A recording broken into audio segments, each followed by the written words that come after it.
রোজা যেই বান্দা রাখবে, ওরে নামাজ পড়লে আমি বলি নাই, নামাজ পড়লে তুমি তাকওয়াওয়ালা হবা, নামাজ পড়লে তুমি তাকওয়াবান হবা, আমি তোমাকে তাকওয়াওয়ালা বানায় দিব বলে নাই। যাকাত দিলে তাকওয়াওয়ালা হবা বলে নাই। আল্লাহ বলে নাই হজ করলে তাকওয়াওয়ালা বানায় দিব, তুমি তাকওয়াওয়ালা হইয়া যাবা, আল্লাহ বলে নাই। তবে রোজা যারা রাখবে, রোজা রাখনেওয়ালা তাকওয়াওয়ালা হবে। কারো নাম আব্বাস, আর একজনের নাম হয় আব্বাস। আব্বাসে আব্বাসে মিল হয়ে গেল এখন মিতে, কথা কোন ঠিক কিনা? আব্বাসে আব্বাসে মিল হওয়ার কারণে মিতে। এরে আল্লাহর গোলাম, ঠিক তাকওয়ার সাথে রমজানের একটা সম্পর্ক, এটাও দেখা যায় না, ওটাও দেখা যায় না। এজন্য আল্লাহ কয় যারা রোজা রাখবা, আমি আল্লাহ তোমাদেরকে তাকওয়াবান বানায় দেব। এরে আল্লাহর গোলাম, এজন্য সামনে রমজান, মায়ার নবী বলেছেন মান সামা রমাদান ঈমানান ওয়া ইহতিসাবা, যেই বান্দা রমজানের রোজা রাখবে ঈমান এবং সওয়াবের আশায়, গুফিরা লাহু মা তাকদ্দামা মিন যামবিহি, আমি তার জীবনের গুনাহগুলো মাফ করে দিব। ওমান কামা রমাদান, রমজানের রাতে দাঁড়াইয়া দাঁড়াইয়া যেই বান্দা তারাবির নামাজ পড়বে, আল্লাহর নবী ডাক দিয়া কয় ওয়ামান কামা রমাদান ঈমানান ওয়া ইহতিসাবা গুফিরা লাহু মা তাকদ্দামা মিন যামবিহি, তার জীবনের গুনাহ আল্লাহ মাফ করে দিবে। তবে মানুষ, এই জন্য মানুষের এত দাম। এরে আল্লাহর গোলাম, বাইতুল্লাহর সিজদা করার জন্য দামি। ও নবীর উম্মতের দল, দুনিয়ার ভিতরে মানুষকে খাওয়ার জন্য দাম বাড়ানো হয় নাই, বুঝে না? সবাই বলেন বাইতুল্লাহর কারণে দাম। দুনিয়ার ভিতর খানেওয়ালা মাখলুক, পশু বিশেষজ্ঞরা কয় চিড়িয়াখানার একটা বাঘ দৈনন্দিন খাবারের তালিকায় 17.5 কেজি গোশত খাবার লাগে। এমন কোন মানুষ বালুইহাটি গলিদা পাড়ায় আছে নাকি? এরে আল্লাহর গোলাম, আল্লাহ পাক রব্বুল আলামিন একটা বাঘের জন্য 17.5 কেজি গোশত খাবার খাইতে পারে। খাওয়ার দিক থেকে বাঘ মানুষের থেকে বেশি, ওই শুধু বাঘ 17.5 কেজি খায়, তার থেকে আল্লাহ আরো বড় মাখলুক বানাইছে, বেশি খাইতে পারে। নাম হলো সিমর। কোহে কাফ, ওই কোহে কাফ, ওই পাহাড়ের উপর একটা জাতি বসবাস করে, নাম হলো সিমর। এই প্রাণীটার দৈনন্দিন খাবারের তালিকায় মোটা তাজা 40টা হাতির প্রয়োজন হয়। খাওয়ান কি মানুষ কি এমন খাইতে পারবে? 14 গোষ্ঠী একটা খাইতে পারবে হাতি?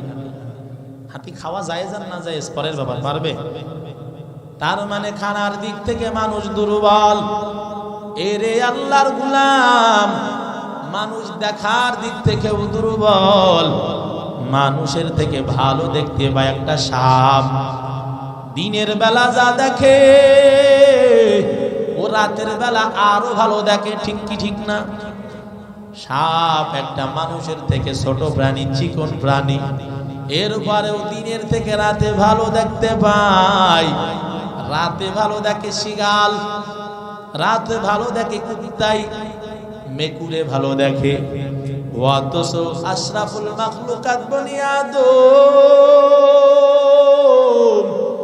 দামি মাখলুকের পরে এই মানুষে দেখা যায় যখন সূর্যটা ডুবে যায় 10 হাত দূরে কি আছে এইটাও দেখতে পারে না।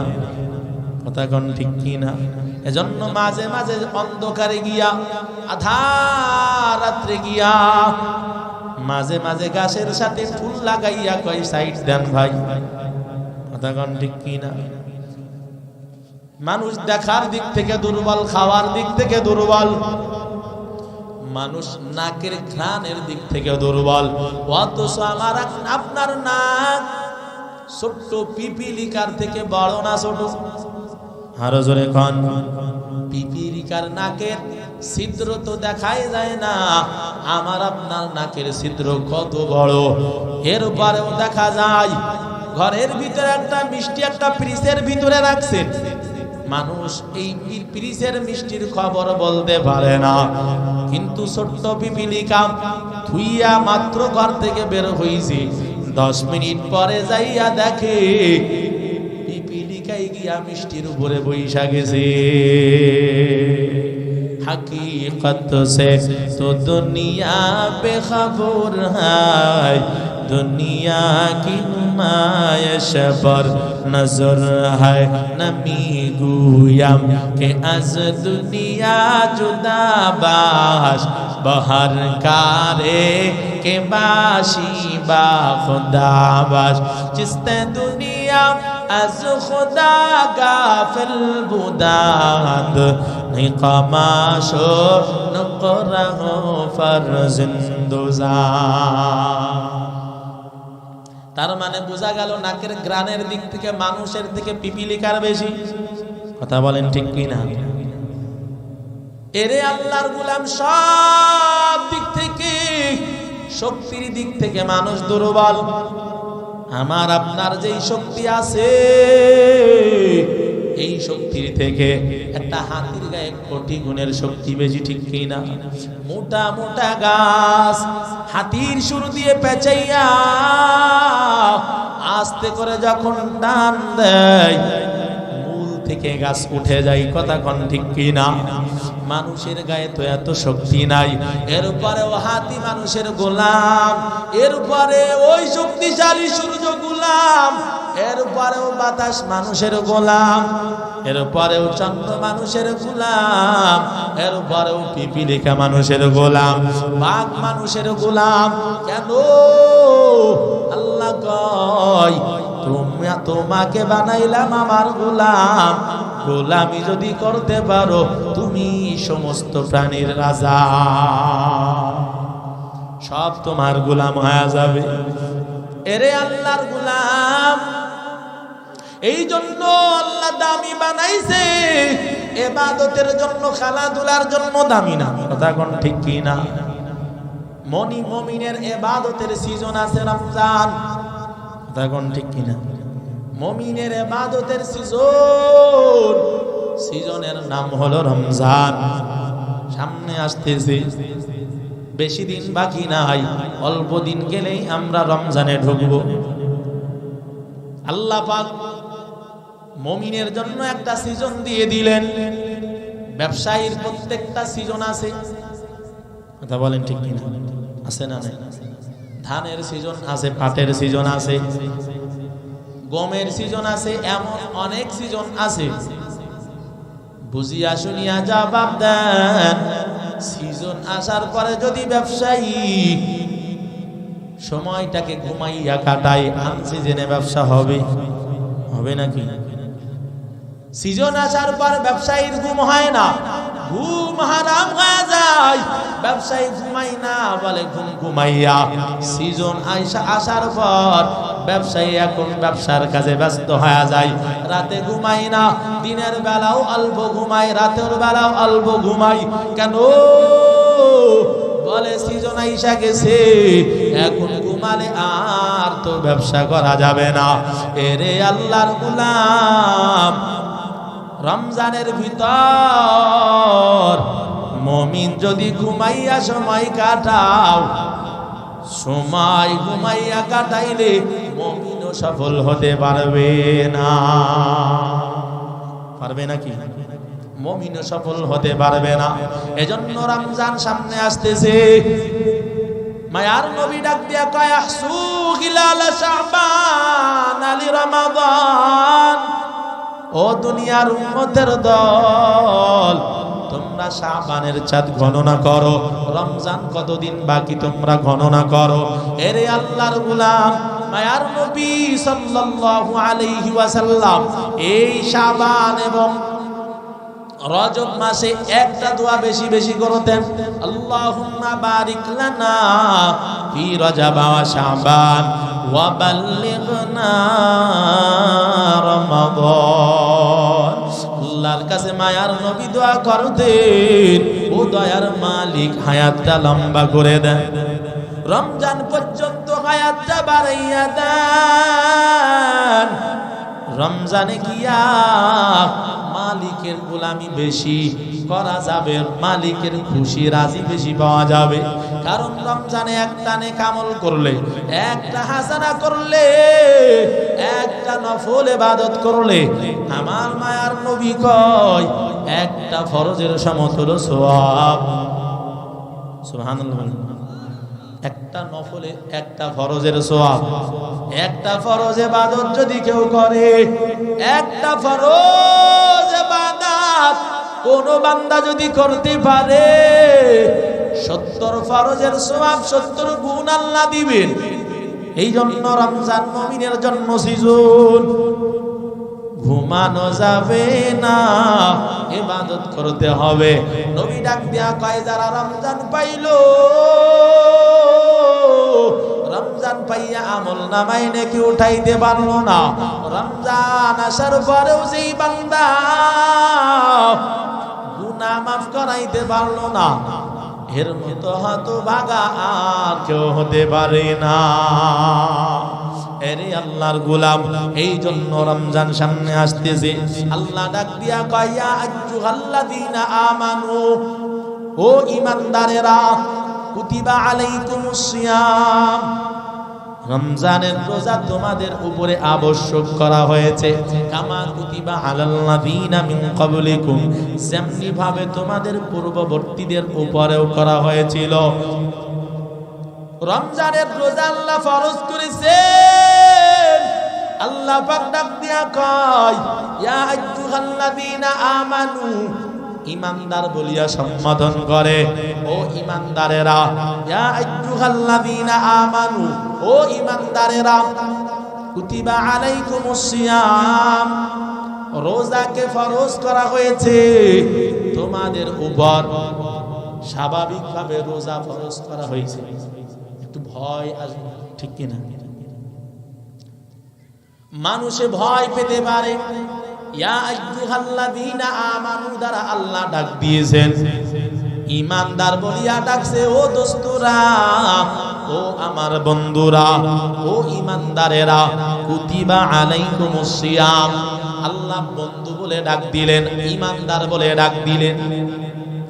কথার কথা, আপনি আমার কাছে টাকা চাইলেন, আপনার সাথে আমার সম্পর্ক নাই, আমি আপনার টাকা চাওয়ার পরে সম্পর্কর খাতিরে দেখা যাবে টাকা দিতেও পারি, নাও দিতে পারি, ঠিক কিনা? তবে সম্পর্কের সেই অবস্থানটা যদি খুব নিগুড় হয়, তাহলে করজে হাসানা চাইলে ফিরানো যায় না, ঠিক কিনা? টাকা চাইলে দেওয়াই লাগে, কারণ সম্পর্ক। সেই হিসাবে আল্লাহ আমাদের সাথে সম্পর্কের পরিচয় আগে দিলেন, আমানু বলে ডাক দিলেন, ও ঈমানদারেরা। আমানু বলে ডাক দিয়ে আল্লাহ পাক কঠিনটাকে সহজ করলেন, কারণ সম্পর্কের খাতিরে কঠিন কাজটাও সহজ হয়ে যায়। কথা কোন ঠিক কিনা? কেমন সহজ হয় দেখবেন, কোন মানুষ যদি কোনো মানুষকে মহব্বত করে, ভালোবাসে, এটা উদাহরণ বুঝবেন, একটা ছেলে একটা মেয়েকে যদি ভালোবাসে, আর ওই মেয়েটা যদি ছেলেকে ডাক দিয়ে কয় রাত 12টার পরে তুমি আমার জন্য অমুক জায়গায় অপেক্ষা করবা, একটু বুঝে শুনে বলেন, ওই ছেলেটা 12টা বাজার পরে যাবে না আগে যাবে? কেন? কারণ মহব্বত করে যে। কিন্তু মসজিদের ইমাম, মাদ্রাসার হুজুর, মাদ্রাসার হুজুর, মসজিদের খতিব যদি কোন যুবককে ডাক দিয়া কয়, ও যুবক, রাত 12টার সময় বারৈহাটি স্কুল মাঠে আইসো, কিছু কথা বলবো, কিছু কথা আছে, দেখবেন ওই যুবকটা আসবে না। ওই যুবক কেন আসবে না? ও পরের দিন দেখা হইলে বলবে, না আমি আসলে শীতের কারণে আসতে পারি না, অথবা আমার ঘুমে সময় কেটে গেছে, যে কোনো একটা বাহানা, যে কোনো একটা ওসিলা দিয়ে সে পাশ কাটায় যাবে। কেন? কারণ ইমামের কথা, ইমামের মসজিদের খতিবের কথা, মাদ্রাসার হুজুরের কথা তার কাছে এত ইম্পর্টেন্ট না, এত গুরুত্বপূর্ণ না, যতটা তার মহব্বতের মানুষের কথা তার কাছে গুরুত্বপূর্ণ। ইমাম বলার কারণে ইমামের কথাই ডাক দিয়ে বলল, শীতের কারণে আসতে পারি নাই, কিন্তু মহাব্বতের মানুষ যখনই বলছে 12টার সময় আইসো, আল্লাহর বান্দা যুবক আর বিছানায় পিঠ লাগায় না, 12টার সময় না 11টায় আইসা যায়। মহাব্বতের খাতিরে সকল কষ্টগুলো সহজ হয়ে যায়, কষ্ট আর কষ্ট মনে হয় না। আমার আল্লাহ মহাব্বতের বন্ধন তৈরি করে দিলেন, আমানু বলে ডাক দিলেন, ইয়া আইয়ুহাল্লাযীনা আমানু, বন্ধুত্বের বন্ধন লাগায় দিলেন, মহাব্বতের ডাক দিলেন। ও আমার বান্দারা, ও আমার দোস্তরা, বন্ধুর কাছে বন্ধুর কোনো কষ্ট নাই, হাজার যদি কষ্টের কাজ হয়, আল্লাহ মহাব্বতের দ্বারা কষ্টটা লাঘব করার চেষ্টা করলেন। 2 নাম্বার কয়, কুতিবা আলাল্লাযীনা মিন ক্বাবলিকুম, শুধু তোমাদের উপরে রোজা ফরজ করছি তা না, তোমাদের আগে যারা জমিনে আসছিল আমি তাদের উপরেও রমজানের রোজাকে ফরজ করেছিলাম। আমাদের বাপ দাদা, আমাদের পূর্বপুরুষ তারাও রোজা রেখে গেছে, সুতরাং ভয়ের কোনো কারণ নাই। এরে আল্লাহর গোলাম, একটু লক্ষ্য করে বুঝবেন, এই বারোইহাটি থেকে কোনো বান্দা যদি সিংহজলির দিকে যায়, যাইতে যাইতে মোটর সাইকেল অ্যাক্সিডেন্ট হয়ে যায়, ওই বান্দার হাত পা ছিলে গেছে, দ্রুত নিয়ে সরকারি হসপিটালের জরুরি বিভাগে ভর্তি করা হয়েছে। এই আল্লাহর বান্দাকে নিয়ে যাওয়ার 10 মিনিট আগে দিয়ে আর একজন আল্লাহর বান্দাকে জরুরি বিভাগে নেওয়া হয়েছে। জরুরি বিভাগে নেওয়া হয়েছে, এই আল্লাহর বান্দা ঢোকার পর নিজে অনেক অসুস্থ, হাত ছিলে গেছে, পা ছিলছে। এই বান্দা ঢোকার পর নজর করিয়া যখন দেখে পাশের বেডের ভিতরে আর একজন অ্যাক্সিডেন্টের রোগী, এই অ্যাক্সিডেন্টের রোগী আরো মারাত্মক, একটা অ্যাক্সিডেন্ট করার কারণে হাত ভেঙে গেছে, একটা পা কেটে বাদ দেওয়া লাগছে। বুঝিয়া শুনিয়া জবাব দেন, এই হাত ছিলা পা ছিলা রোগী, ওই রোগীকে দেখার পর নিজেকে কি অসুস্থ মনে করবে? কথা বলেন, করবে? কেন করবে না? তার থেকে মারাত্মক রোগী ওই হসপিটালের ওই পাশের বেডে আছে, এমনই করবে আমার তো তার তুলনায় কিছুই হয় না। আল্লাহ কামা কুতিবা আলাল্লাযীনা মিন ক্বাবলিকুম দ্বারা বান্দাকে বুঝাইলে, ও আমার দোস্তর দল, পূর্ববর্তীরা যদি রোজা রাখতে পারে তুমি কেন পারবা না? তোমার কি সমস্যা? তোমার কেন সমস্যা হবে? ছোট ভাই রোজা রাখতে পারলে বড় ভাই বলে আমি কেন পারবো না? মুরব্বী দাদা যদি রোজা রাখতে পারে, জোয়ান নাতি বলে আমি কেন পারবো না? মানুষের ভিতরে প্রতিযোগিতা আসে, কথা বলেন ঠিক কিনা? একটা ঘর বানাইছে একজন, ঘর বানানোর পরে মিস্ত্রিকে ডাক দিয়ে বলতেছে সেম ঘর আমার দরকার। আরেকজন মিস্ত্রিকে বলছে সেম ঘর বানায় দিতে হবে। বলেন ওই ঘরটা দেখার কারণে সহজ হয়েছে না বানানোর জন্য? এই ক্যাটাগরির ঘর বানায় দাও। যদি কোনো মানুষ একটা ঘর বানাই নাই, কিন্তু যদি এমন কথা বলে যে আমার একটা ঘর দরকার, এমন ঘর দেখে নাই, এই চেয়ারটা বানাইছে এমন সুন্দর, চেয়ারটা দেখে নাই, আমার একটা চেয়ার দরকার, সুন্দর একটা চেয়ার বানায় দেন। ওই মিস্ত্রি না দেখার কারণে এই কাজটা তার জন্য সহজ না কঠিন? কিন্তু যদি দেখা হয়ে যায়, চেয়ার বানানোর নকশা, ডিজাইন, স্ট্রাকচার যদি তার সামনে তুলে ধরা হয়, দেখবেন তার কাছে এই কষ্টটা কষ্টই মনে হবে না। কথা বলেন ঠিক কিনা? ঠিক। আমার আল্লাহ পূর্ববর্তীদের উদাহরণ কেন দিলেন? ওই পূর্ববর্তীদের উদাহরণ দেওয়ার কারণ, পূর্ববর্তীরা যদি রোজা রাখতে পারে, ও দুনিয়ার গোলাম তুমি কেন পারবা না? তোমার কিসে সমস্যা? তুমি কেন পারবা না? এজন্য আল্লাহ আমাদেরকে প্রতিযোগিতার জন্য, মানুষের ভিতরে হিংসা থাকে, সে পারলে আমি কেন পারবো না, তারা রাখলে আমি কেন রাখবো না, ঠিক কি ঠিক না? এরে আল্লাহর গোলাম, 3 নাম্বার আল্লাহ কয় লাআল্লাকুম তাত্তাকুন, রোজা যদি রাখতে পারো আমি আল্লাহ মুত্তাকি বানাইয়া দিব। মুত্তাকি হতে পারবা। মুত্তাকি কাকে বলে? ভয় করনেওয়ালা, তাকওয়া থেকে। এরে আল্লাহর গোলাম, মুত্তাকি হতে পারবা। তাকওয়া কি দেখা যায়? বলে না না, তাকওয়া দেখা যায় না। তাকওয়া হলো অন্তরের ব্যাপার। মায়ার নবী ডাক দিয়ে কয় আত-তাকওয়া হাহুনা, আত-তাকওয়া হাহুনা। তাকওয়া অন্তরে দেখা যায় নাকি? নামাজ পড়লে দেখা যায় কি যায় না? কোরআন তেলাওয়াত করলে দেখা যায় কি যায় না? হজে যাওয়ার পর লাব্বাইকের আওয়াজ শোনা যায় কি যায় না? সবাই বলেন শোনা যায়, সব শোনা যায়। জিকির করলে সুবহানাল্লাহ, আলহামদুলিল্লাহ, আল্লাহু আকবার জিকির করলে দেখা যায়, শোনা যায় কি যায় না? সব দেখা যায়। কিন্তু যেই বান্দা রোজা রাখে, রোজা দেখা যায় না। রোজা দেখা যায়, তাকওয়া দেখা যায়। রোজাও দেখা যায় না, তাকওয়াও দেখা যায় না। এজন্য আল্লাহ কয় রোজা যেই বান্দা রাখবে, ওরে নামাজ পড়লে আমি বলি নাই, নামাজ পড়লে তুমি তাকওয়াওয়ালা হবা, নামাজ পড়লে তুমি তাকওয়াবান হবা, আমি তোমাকে তাকওয়াওয়ালা বানায় দিব বলে নাই। যাকাত দিলে তাকওয়াওয়ালা হবা বলে নাই। আল্লাহ বলে নাই হজ করলে তাকওয়াওয়ালা বানায় দিব, তুমি তাকওয়াওয়ালা হইয়া যাবা, আল্লাহ বলে নাই। তবে রোজা যারা রাখবে, রোজা রাখনেওয়ালা তাকওয়াওয়ালা হবে। কারো নাম আব্বাস, আর একজনের নাম হয় আব্বাস। আব্বাসে আব্বাসে মিল হয়ে গেল এখন মিতে। কথা কোন ঠিক কিনা? আব্বাসে আব্বাসে মিল হওয়ার কারণে মিতে। এরে আল্লাহর গোলাম, ঠিক তাকওয়ার সাথে রমজানের একটা সম্পর্ক, এটাও দেখা যায় না, ওটাও দেখা যায় না।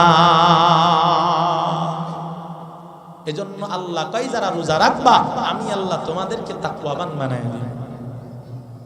এরে আল্লাহর গোলাম, এজন্য সামনে রমজান, মায়ার নবী বলেছেন মান সামা রমাদান ঈমানান ওয়া ইহতিসাবা, যেই বান্দা রমজানের রোজা রাখবে ঈমান এবং সওয়াবের আশায়, গুফিরা লাহু মা তাকদ্দামা মিন যামবিহি, আমি তার জীবনের গুনাহগুলো মাফ করে দিব।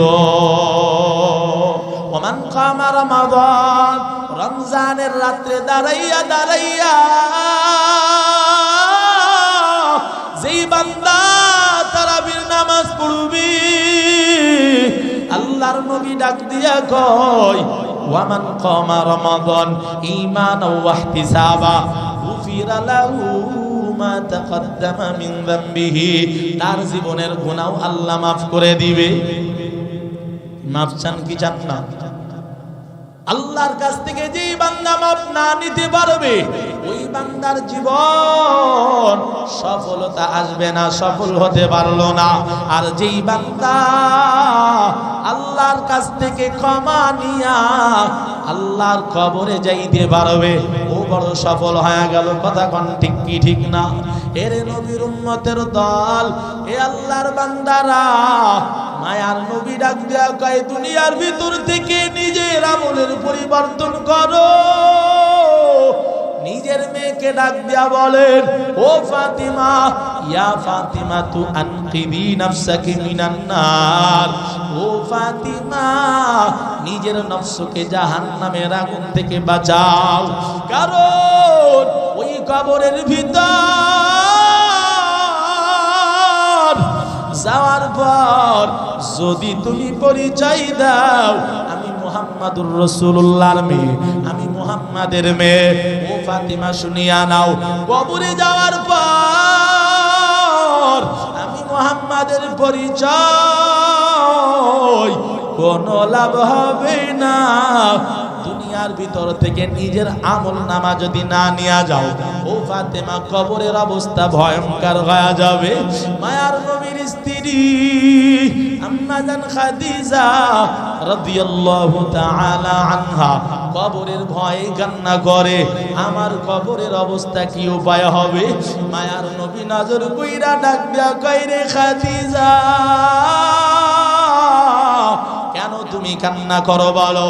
খাদিজা ডাক দিয়া কয়, নবী, আমি ওই কবরের ভয়, আমি খাদিজা কান্না করি মুনকার নাকিরের সওয়ালের জবাব দিতে পারবো কিনা ভয়।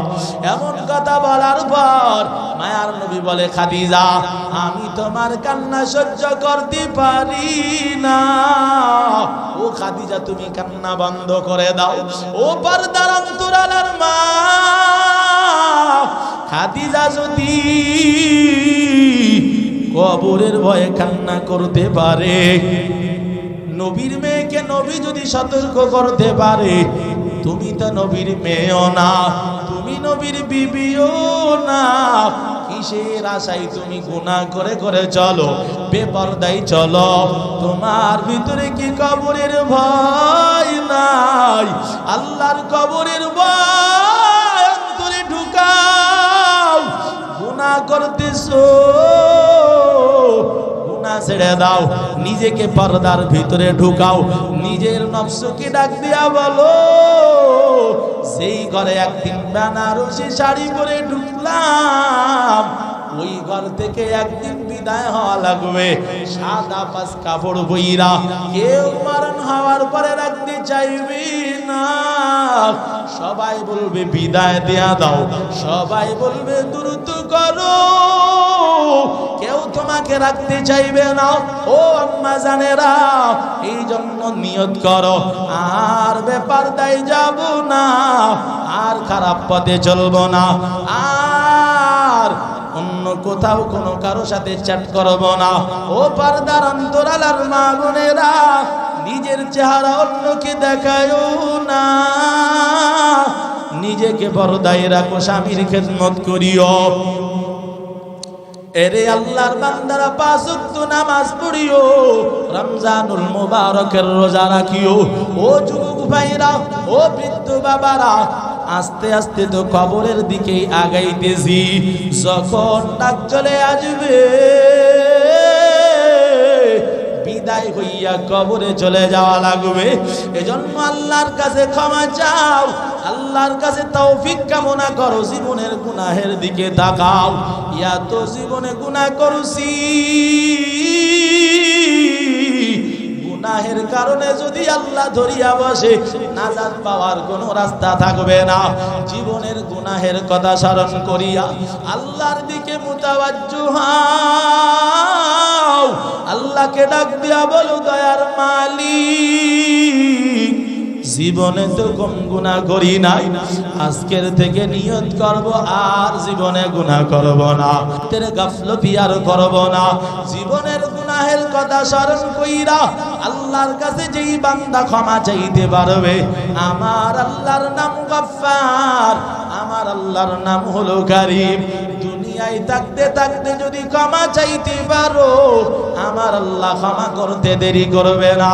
এজন্য জীবনের গুনার কথা স্মরণ কইরা আল্লাহকে হাজির নাজির বানিয়া আল্লাহর কাছে যদি ক্ষমা চাও, সেকেন্ডের ভিতরে মাফ করতে পারে না, পারে না।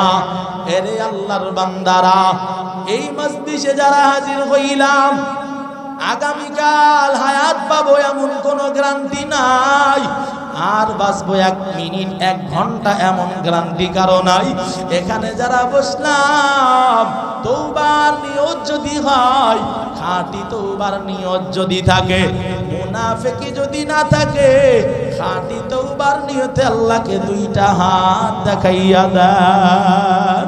ও দয়ার মালিক, কুদরতের নজর দিয়া দেখেন, আপনার বান্দারা এই মজলিসে হাজির হইয়া জীবনের গুনাহের কথা স্মরণ কইরা আপনার দরবারে দুইটা হাত তুলেছি।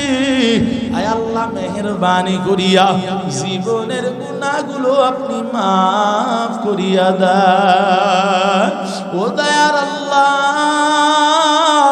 আমরা যারা হাত তুলেছি আয় আল্লাহ প্রত্যেককে আপনি দ্বীনের জন্য কবুল করে নেন। আয় আল্লাহ আমরা যারা হাত তুলেছি আয় আল্লাহ গুনাহমুক্ত জিন্দেগি দান করেন, মৃত্যু পর্যন্ত তওবার উপরে ইস্তেকামত থাকার তৌফিক দান করেন, আমিন। আলহামদুলিল্লাহি রাব্বিল আলামিন ওয়াল আকিবাতু লিল মুত্তাকিন والصلاة والسلام على أشرف الأنبياء والمرسلين وعلى آله وأصحابه أجمعين.